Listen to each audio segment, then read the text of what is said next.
3, 2, 1, 0. Welcome everybody back to another episode of Anchors Away. I know it's been a little bit since the last time we had one, but that is the great thing about living in the South is we had quite the storm and tornado warning going right through where we are at in the part of the country. I know when we jumped on to record last week, your power or internet went out almost immediately. Due to the storm, and then and then the tornado sirens were going off. So. Yep. Shortly after you got off, we had the warning and sirens as well going off, and that's when I knew, okay, not going to happen tonight. But we are definitely back. We have a fun one lined up tonight. It's going to, and then just going forward, you know, good things about Mariners, good things about the Kraken. NFL draft is right around the corner, so we do have a little bit of a segment to kind of play with on that tonight. But really, you know, how are you doing? I know it's been about a week since our last episode for, you know, some good reason why it did take some time to get back.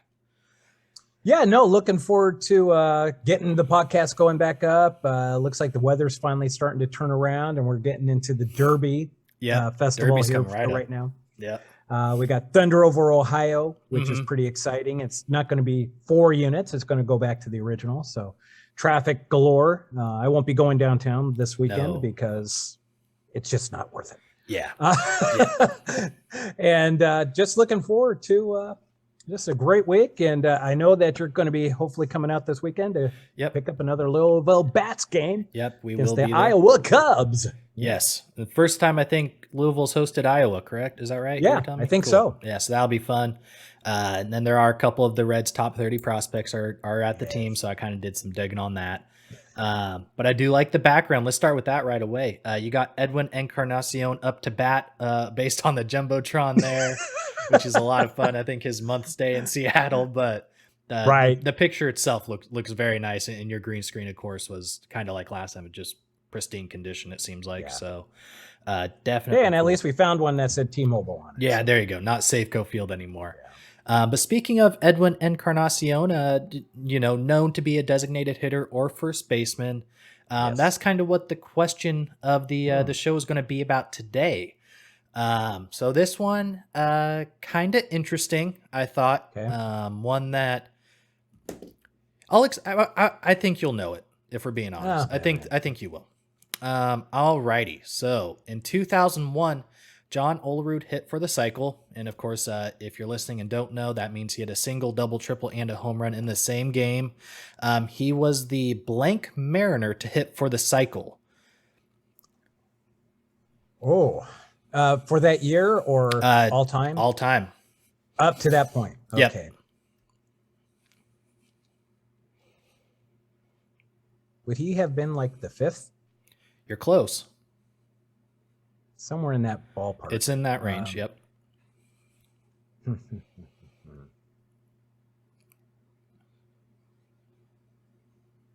I'll say 6. Ooh, if you divided by 2, you had it right. So John Olerud was the 3rd Mariner to hit for the cycle in 2001. The first was Jay Buhner on June 23rd, 1993 against the Oakland Athletics. After Jay Buhner, the next one was Alex Rodriguez in June of 1997. And then John Olerud. Now here's kind of the bonus part 2 for you. There's only been one other Mariner to hit for the cycle since John Olerud. Can you name that 4th and I guess the only other player to hit for the cycle? If you want a time frame, I will give it to you. Well, for some reason I was thinking it was Mike Blowers, but was that Dan Wilson? No. So I'll give you the year. Okay. It will be 2008. So it would be a little bit after Wilson's time. Okay. Who would have been the next one to do it? It's going to be an unconventional pick. Right. Yeah. 2008. Mm-hmm. Did Kyle Seager make it? No, but same position. Edgar? No. Who was that? David Bell? No. Nope. Oh, I don't think he played for Seattle. It was like 2 years, maybe 3. But he was a third baseman. played for the Dodgers, played for Texas, played Seattle. Wow. I'm drawing a blank. Ooh, Can't think. nothing. Adrian Beltre. Oh, for gosh sakes. Adrian Belt.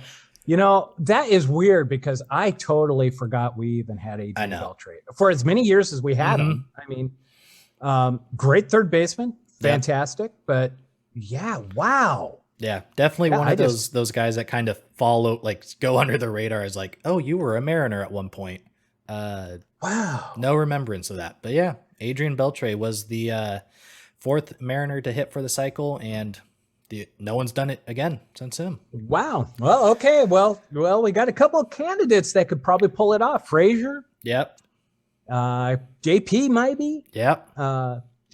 Julio probably will be the first one to pull it off. Yeah. I mean, definitely with the speed, and then, once the power is there as well, he could definitely do it. But let's go to the young guys now.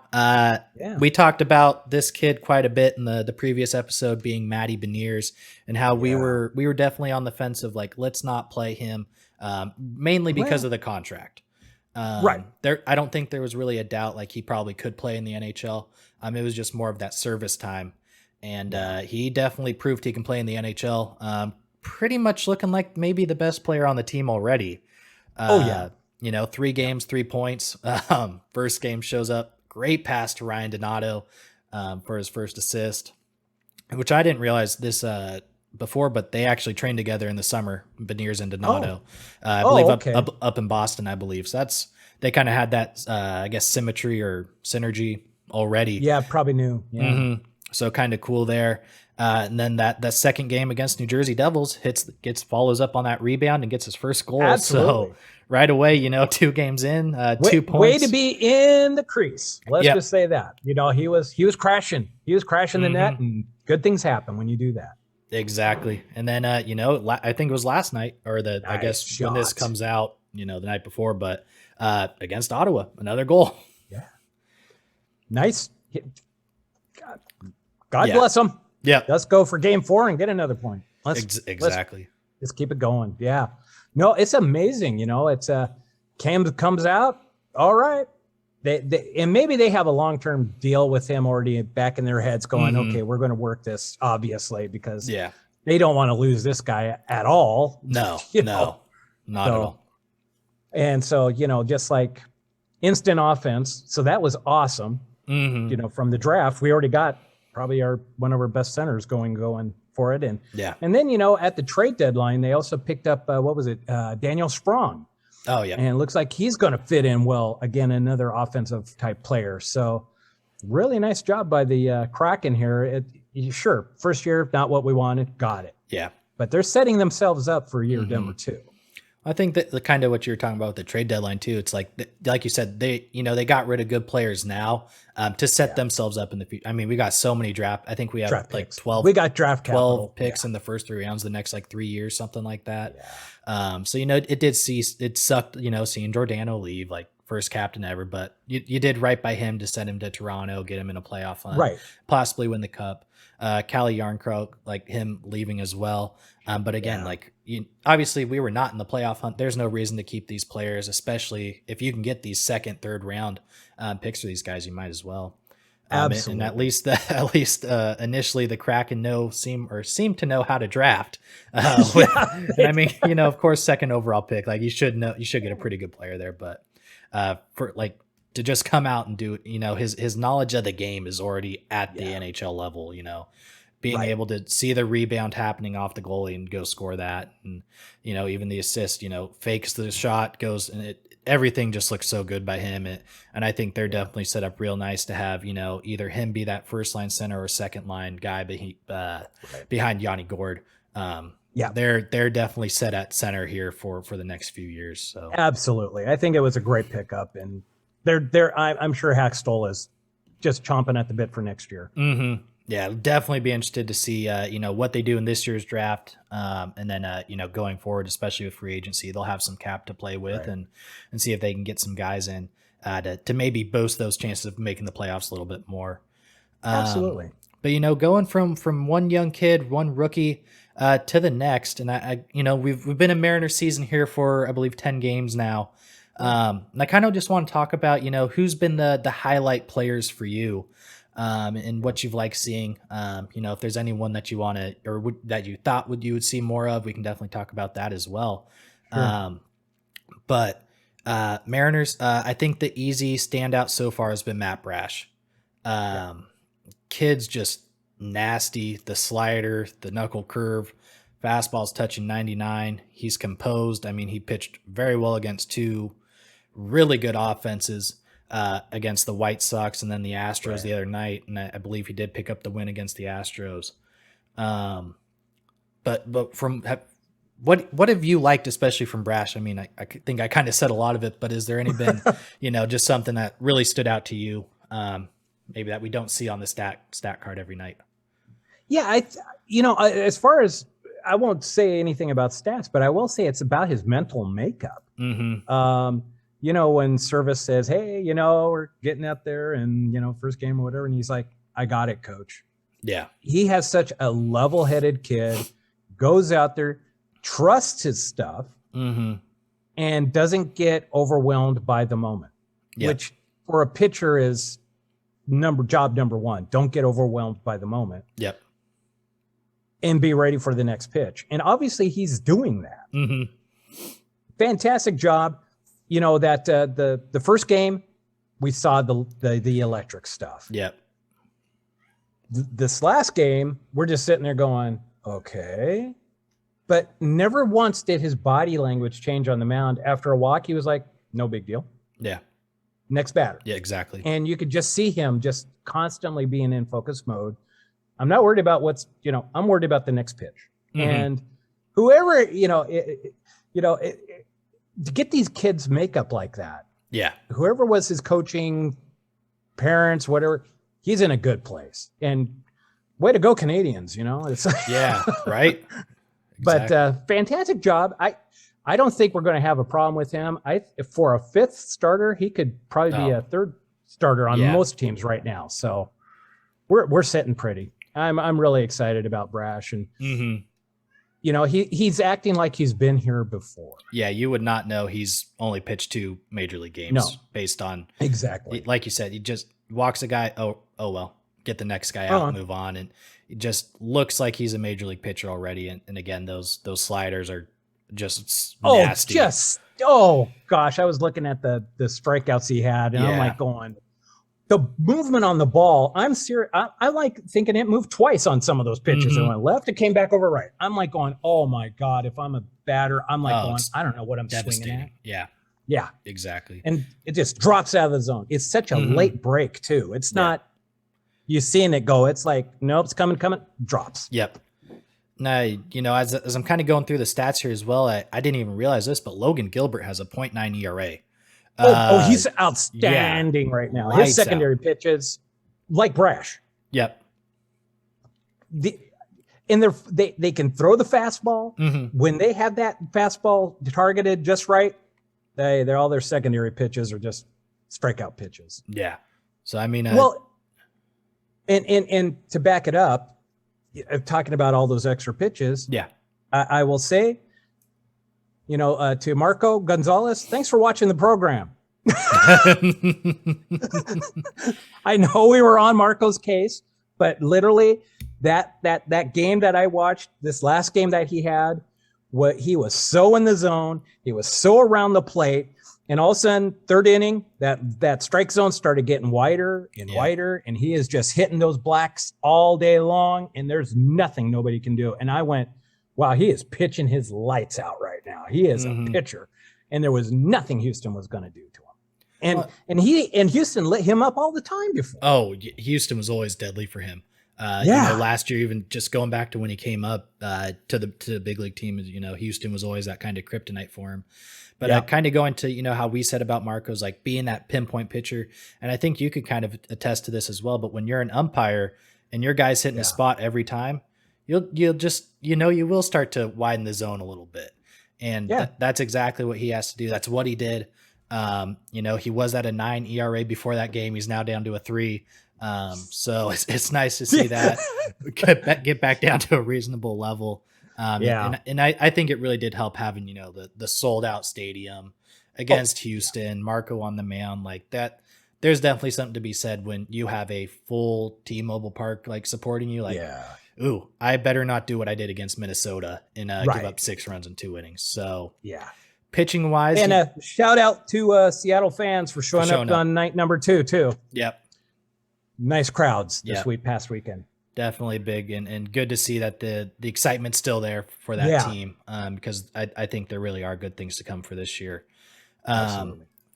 But let's kind of go back to, or switch it up to the the fielding guys, the hitters, guys in the field, backing these pitchers up. Right. I mean, I kind of want to just start with the other member of that Padre trade from 2020. We had Matt Brash and also Ty France. Hitting 289, 2 home runs, 9 RBIs, picking up, playing stellar defense, picking right up where he left last year. I mean, what more could you ask from the guy? I mean, 289, he's on base 400, slugging 500. I mean, if he's your number 2 hitter doing that, I'm very happy with those numbers. Oh yeah. And then you slide over to, like you were saying, Adam Frazier. Yep. Also from San Diego. San Diego. Thank you, San Diego, for the pipeline. Yeah, we appreciate it. We seem to do well with them trading for our guys and us getting them. And he had that 4-hit game the other night. I think it was game 1 against Houston. Yes, it was. Yep. He's up to 256, which I think that'll continue to rise as he gets more comfortable with. He'll start to get knowing the American League pitchers. I would expect that 256 to get closer to about 280 here. Easy. Career 300 hitter. He'll definitely get that back up. And then, and I don't really count the first road trip. No, because that was a joke of a road trip. Yeah. I mean, seriously, come on. Especially the Chicago games. I'm sorry. That would have been for any team on the road going into that kind of system. No, I'm okay with that. Yeah. And I think even, we'll kind of go back to pitching here a little bit, but Robbie Ray's game in Chicago, I don't even count that. I mean, pouring down rain, that game should have been called the second inning. They kept playing for whatever reason. I mean, he gave up 6 runs.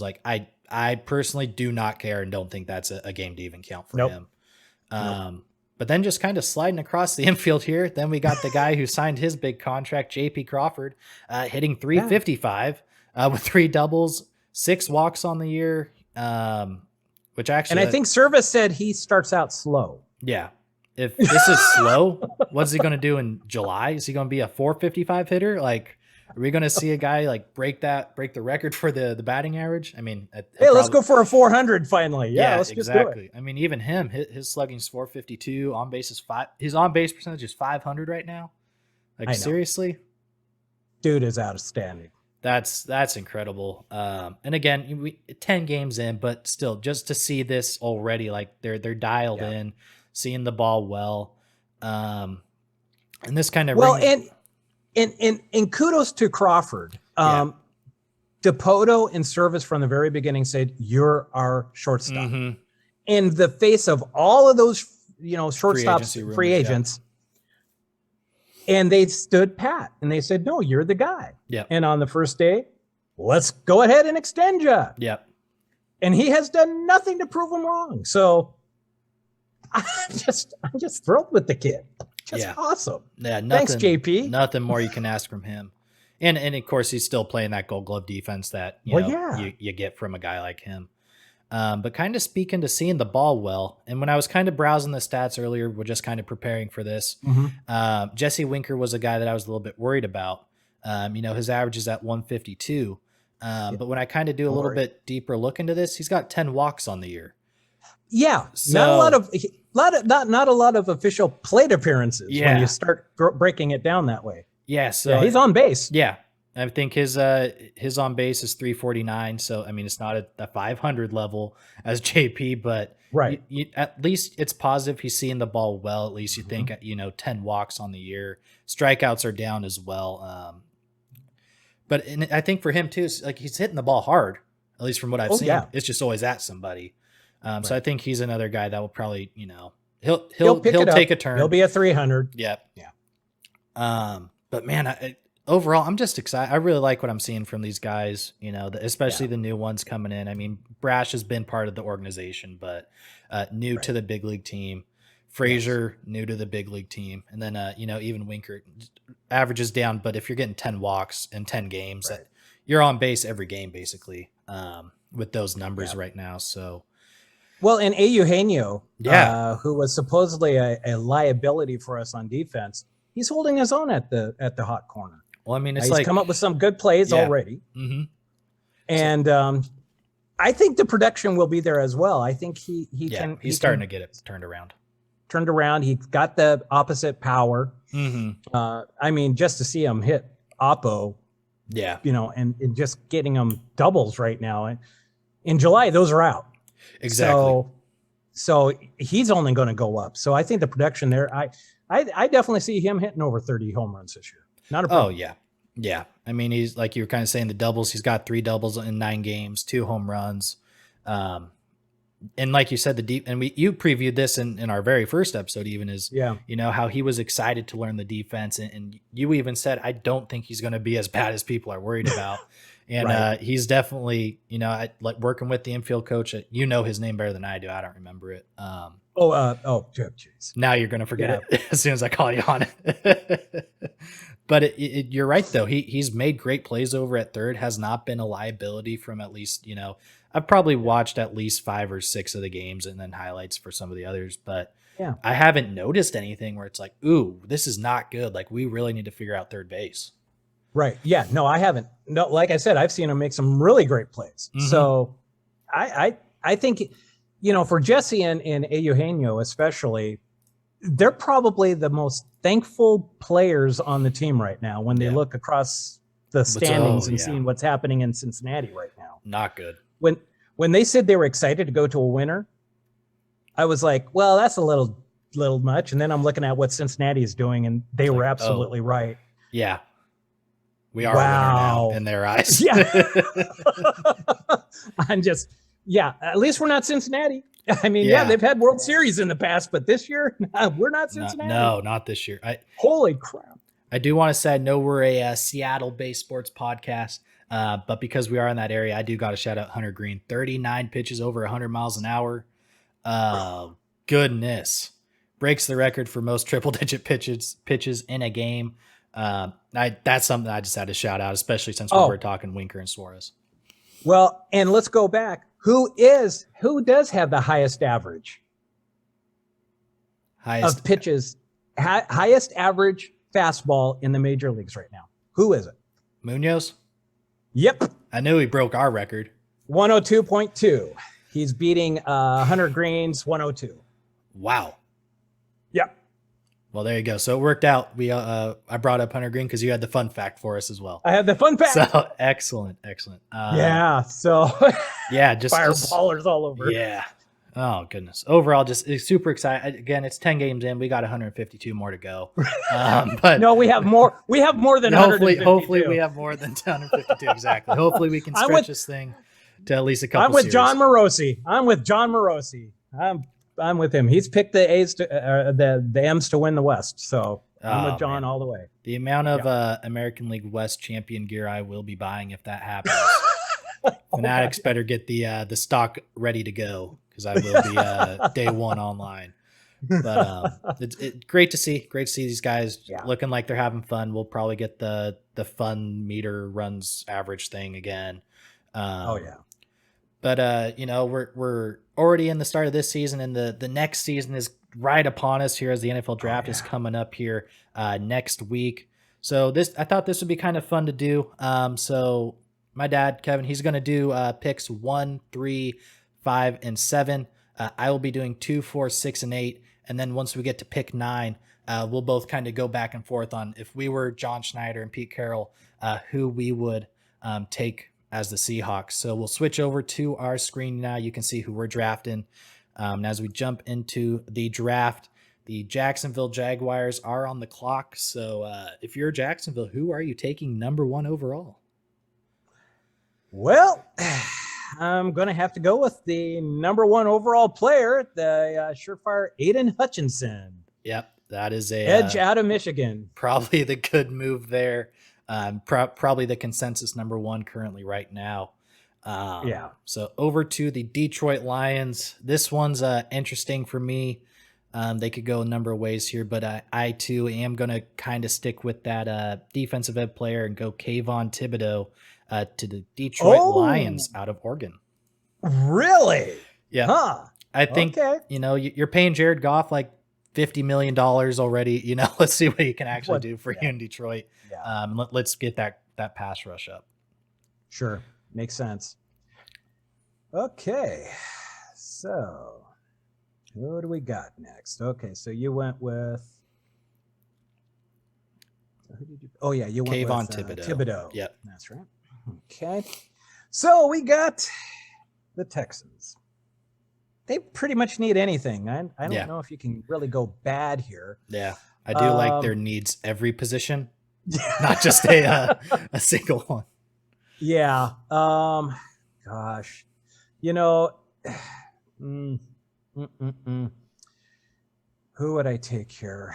Oh, you probably can't go wrong, but you're going to have to make some sort of a splash here and go for something here. I'm going to go for Flash. I think they need to have something fun there. I'm going to go with Ahmad Gardner, cornerback out of Cincinnati. All right. I like that pick. I don't think anyone would be too upset if that actually happened in real life. All right. We got the New York Jets on the clock. You got Zach Wilson being that quarterback. I definitely think there is a chance they go receiver here, but I also think they have pick number 10 as well. So I don't really think that's necessarily the move right now. So we are going to go with Charles Cross out of Mississippi State, lineman. Okay. Pair him up with Mekhi Becton, and I don't remember the other player on the Jets O-line, but let's get Zach Wilson some protection. Sounds like a win. Here, let's see. So we went with, who did you go on that one? Charles Cross. Charles Cross. Yep. Oh, okay. Yep. Can't go wrong there too bad. Looking at what New York needs, offensive line, edge, linebacker.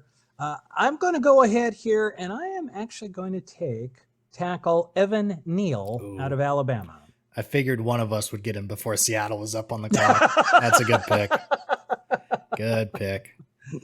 All right. Carolina Panthers at 6, also having, some quarterback, but they also need that line. And just to make things fun, I am going to take Ekwonu out of North Carolina State. So when we do get to Seattle, there aren't going to be the O-line that we're hoping are there. Okay. Yeah, there we go. You are back again with the New York Giants. Obviously just taking Evan Neal. So number 7, what are they going to do? Yeah. Again, still lots of needs. Yep. I think here, I'm actually going to go with the edge rusher Trayvon Walker.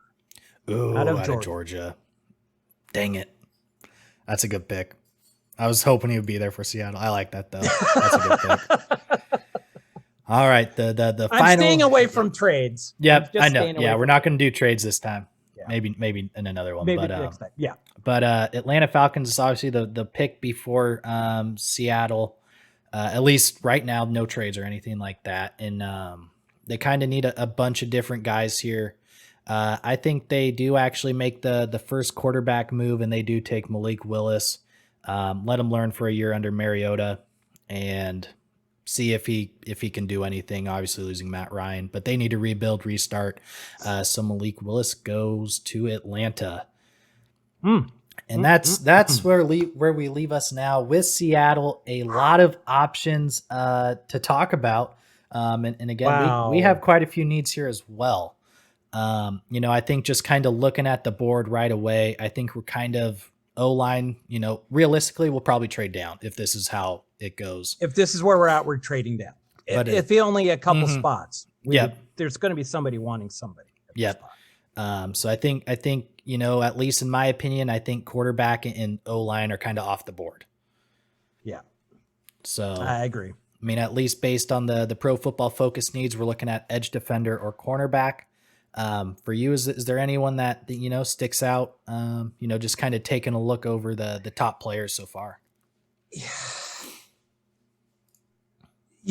Since we're not trading, yeah, which we probably understand, we would be trading out of this pick. Yeah. God, I hate to say it, but he's sitting there at, oh man. Oh, and he is kind of the prototypical, oh man, I hate to do it, but I'm going to do it. Cornerback, Derek Stingley. You know what? I was kind of thinking the same thing, especially when you look at 6 foot 190. He's a long, lengthy kid. It fits, the typical Seattle cornerback mold. I don't think I would personally like that pick. They're expecting him to be a top 10 pick. Yep. I really don't have any issue with Stingley. If he fell to 9, I'd be very happy with that. Yeah. So we will lock in Derek Stingley Jr. out of LSU. So that is, we'll cut it short here, but just as a fun little preview. So if that's actually what happened in real life, let's say, Stingley does fall, Schneider and Carroll don't want to trade down. How would you feel about that pick? I mean, obviously we picked him based on our kind of how we thought might happen. Yeah. But how would you feel about it? To actually get a specialist position that high up, you could be set there at corner for the next 4 or 5 years with a decent pay. You're not breaking the bank on that position, but he could turn into something special. I would be happy with that. It's not a lineman. I get it. Yeah. Probably should get a lineman, but I think there's going to be enough linemen. Second round, we could still get a quality player there.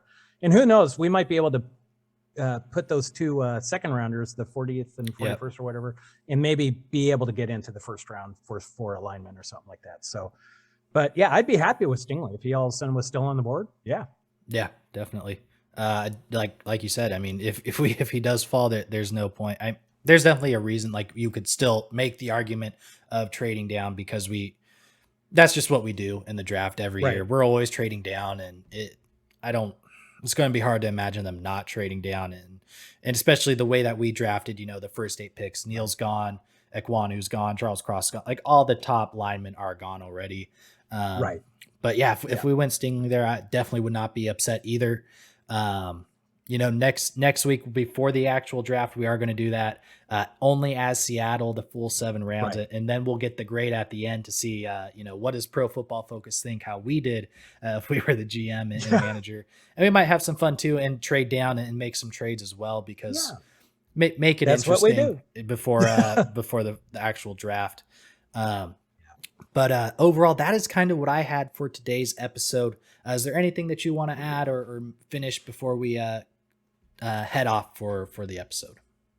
Yeah, just a shout out to the Sounders. Sorry about the making it to the next level, but sorry about that Inter Miami game. But hey, it looks like the CONCACAF final is definitely the match to have. It'll probably have the highest 2-match attendance record since they've had it.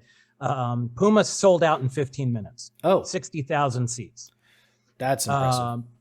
So that will be a full shout for Sounders. So that'll be pretty exciting for them. And I think so far they're up to 45,000 seats sold at Lumen Field so far for that second match. So I have a funny feeling it'll also get up to that 60,000 mark.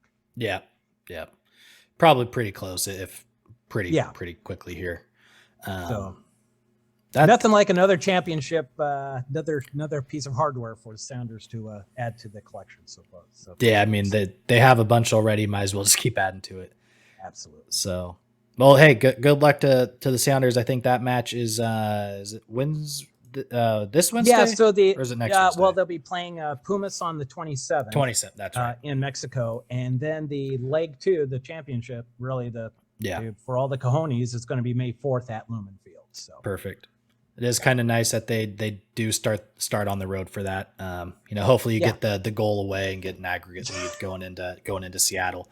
Exactly. Definitely a home field for them. at Lumen Field. So with that said, that is going to be it for this episode of Anchors Away. Thank you everybody for watching, supporting. We definitely appreciate it.